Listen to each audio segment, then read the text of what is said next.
In this episode, I'm going to be listening to Dirk Miller's Guitar Symphony No. 1. Let's get started.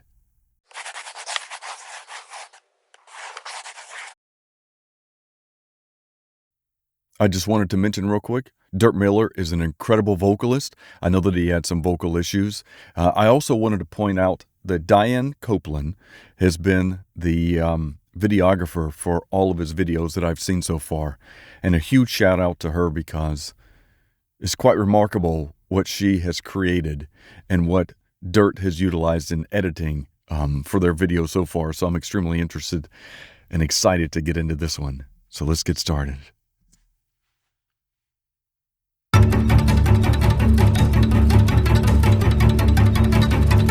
Whoa.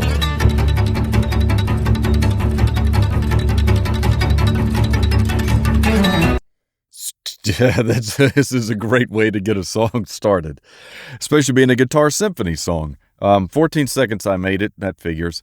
I just wanted to point out real quick his picking method that he's using. He is palm muting, so I've mentioned this before, just putting your palm literally on the strings while you're plucking it mutes it so it's not able to give its full resonance. And the fact that he's doing this so quickly across all the strings is pretty impressive.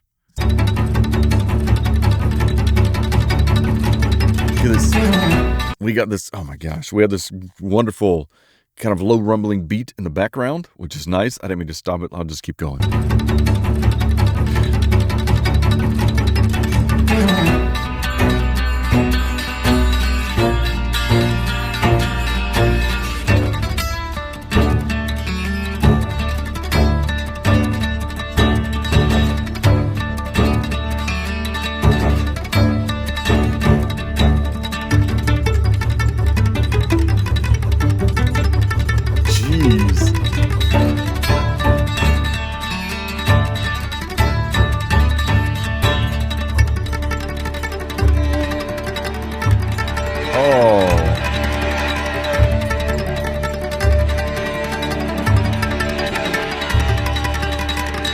This is maddening. My ears are freaking out right now because he's got this great palm muting going on with all the plucking, and then there's some additional. Then he's got kind of a synth that came in, almost similar to a cello, maybe a cello, that's coming in. That came in right when the bird was kind of appearing, and it's nice that we see another crow or blackbird in this video, just as we'd seen in the other.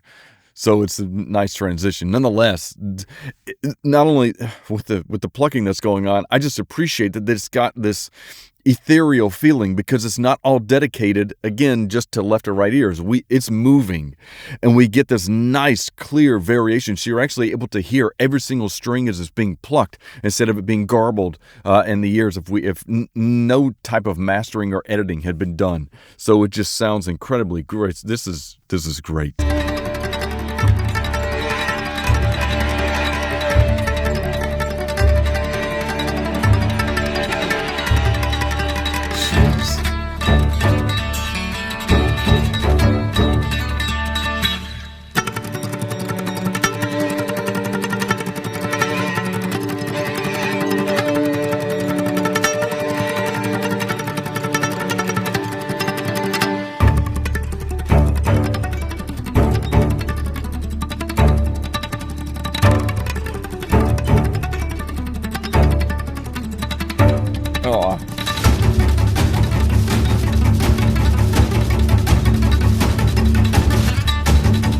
I don't know if you caught that. I'm pretty sure that the waves crashed right on one of those drums and his downstroke.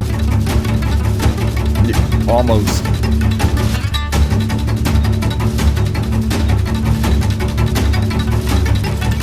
This is what he's done visually with all of his videos. It just adds so much accompaniment to it. I mean, we get this nice rolling kind of drum beat that coincides perfectly with the rolling waves in the background. Like, I just love visually, this is all matching. It's almost like we're watching the opening to a movie or some sort of epic TV series. In any case, this is just remarkable.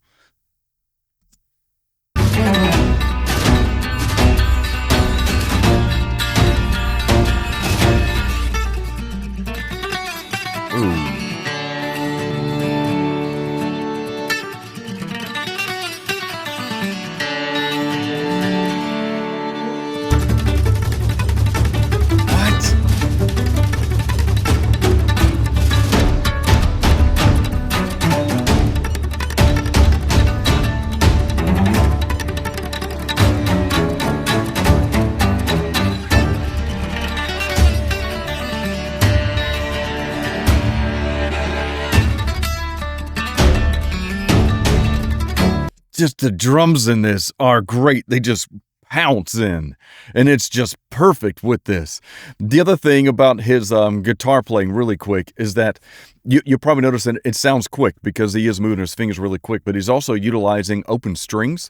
As you're going down the fretboard, based upon the string, there's a lot of accompanying notes that will coincide or work really well with an open string.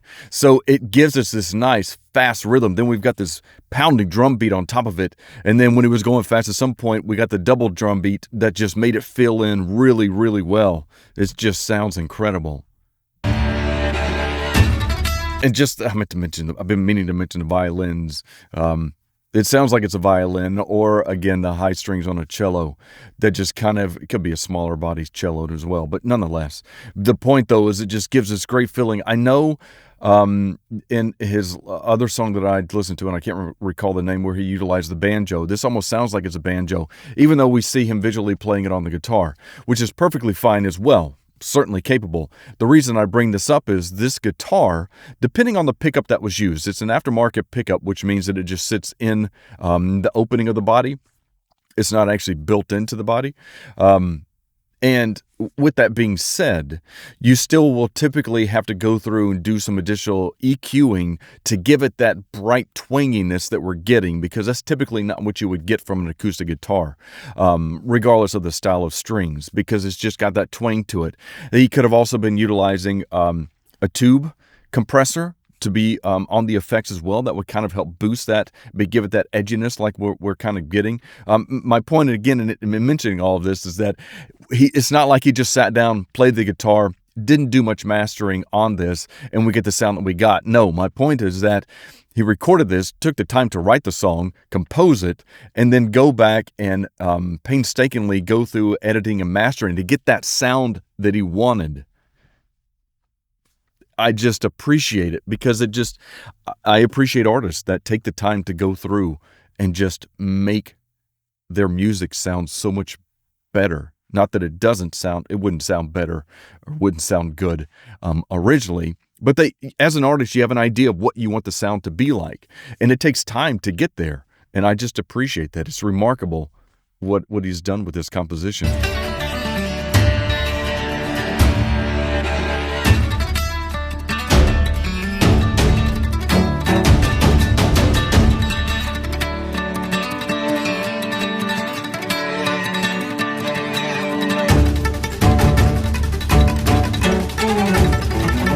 So on the drums, he has an accompanying with a violin, which gives it that richness.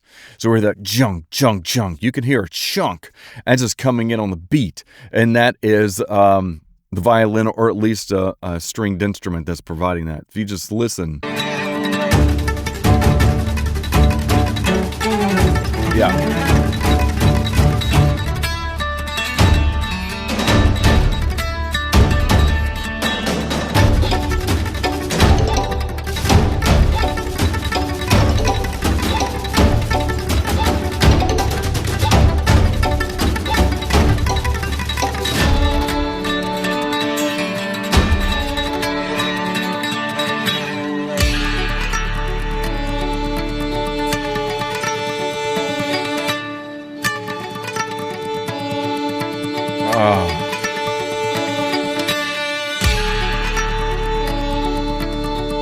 This whole song is a guitar solo, so I feel bad for constantly stopping.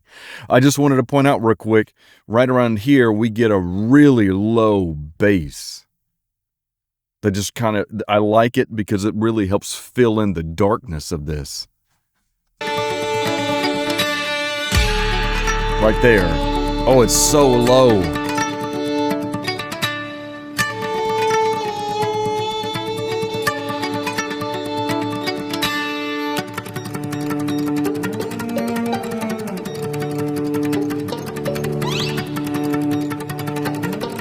I don't know if this is a reflection of the guitar picking or if it's an added effect, but he's got this high-pitched ding, ding, ding. And the reason I point it out is because it's actually shifting.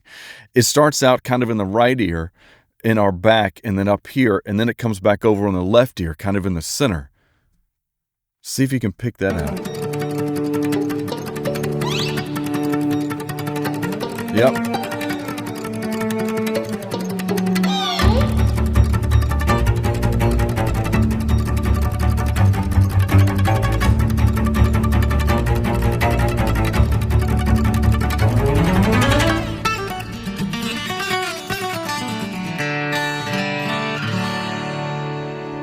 Oh, man.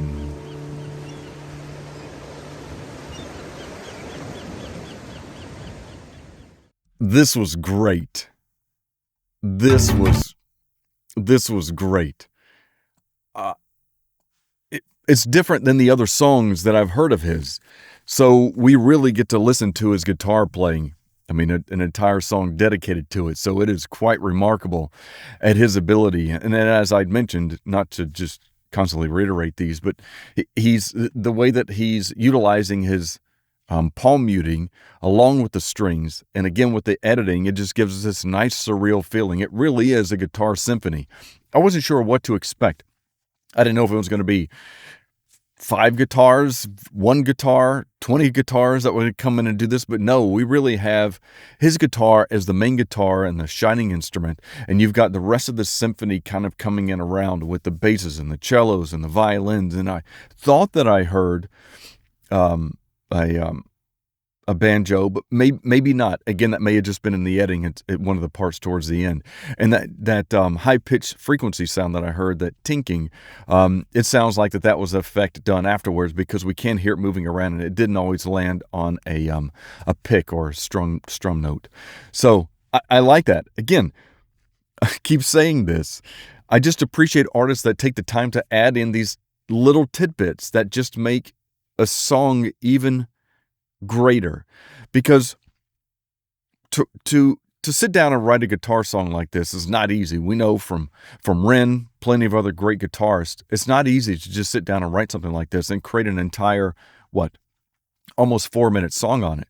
And then secondly, you've got to, as the artist, since he is a solo artist, putting in these violins and these cellos and how that they're going to coincide when the bass pounds in. And then on top of that, you've got these little dinking sounds that come in. So it's just remarkable. I am so surprised that I had not heard of Dirk Miller before. And secondly, that he's not more well known. I hope that he continues to grow and find that audience, because he's a remarkable musician. What do you think? Did you think this was, when you first thought of this song, hearing the name Guitar Symphony, what were your expectations? Did you have any idea?